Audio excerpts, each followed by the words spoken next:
Welcome to the only daily podcast focusing on compliance news of the day. Each morning, start your day with a cup of coffee and Tom Fox, the voice of compliance, to hear about 4 of the top compliance, corruption, or leadership stories you will need to start your day. The Daily Compliance News is a production of the Compliance Podcast Network. June 18, 2020, the EU Wakes Up edition. First up, from the Minneapolis Fed, as reported by the New York Times, the president of the Fed, Neil Karskowski, did something unusual for his position. He sharply and publicly denounced law enforcement officials. He said that institutional racism is actively taught and reinforced in the Minneapolis Police Department. And additionally, other Fed presidents have spoken up talking about systemic racism, and they finally put it together that racism is a negative on the U.S. economy. And it's important that by bringing this foundational issue, it could be a start to having greater equality in this country. So I find it really fascinating that Fed presidents are finally waking up to this fact. It's been long known for quite a long time. But if this is one thing that comes out of the George Floyd tragedy, perhaps it will be something very positive. Next up, also from the New York Times, Alan Rappaport reporting, the lack of oversight and transparency can hinder firms, hinder the virus bailout, the Pandemic Response Accountability Committee reported. They have warned that spending lacks transparency and feeble reporting requirements will hamper efforts to ensure that funds are being deployed properly. Of course, with the corrupt Trump administration, this is precisely what you would expect.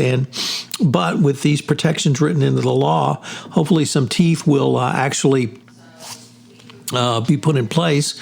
Michael Horowitz, long known in the compliance community, is the acting chairman of the Pandemic Response Accountability Committee. So hopefully he will be able to get the ball rolling and have some protection for the U.S. public.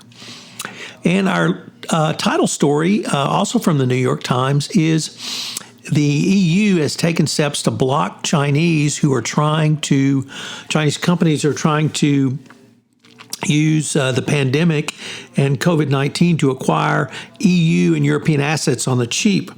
When companies, officials in both Brussels, head of the EU, and in numerous European capitals have been erecting legal obstacles to such deals. Obviously, if you have a Chinese takeover, you have Chinese control, which of course is not good. But more importantly, you have complete opaqueness. And the employees who work for those companies, any other investors in those companies, it's completely unknown what the numbers are.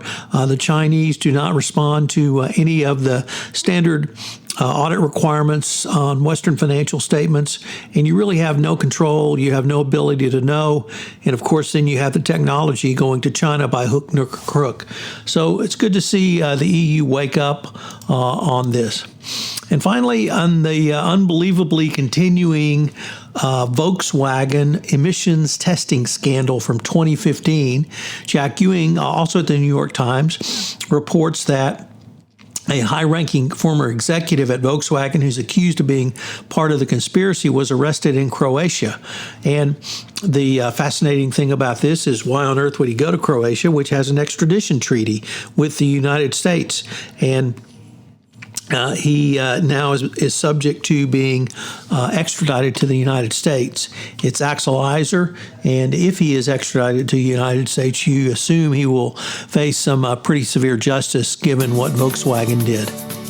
The Daily Compliance News is a production of the Compliance Podcast Network and a proud member of C-Suite Radio. Thanks so much for listening. I hope you'll join me again tomorrow.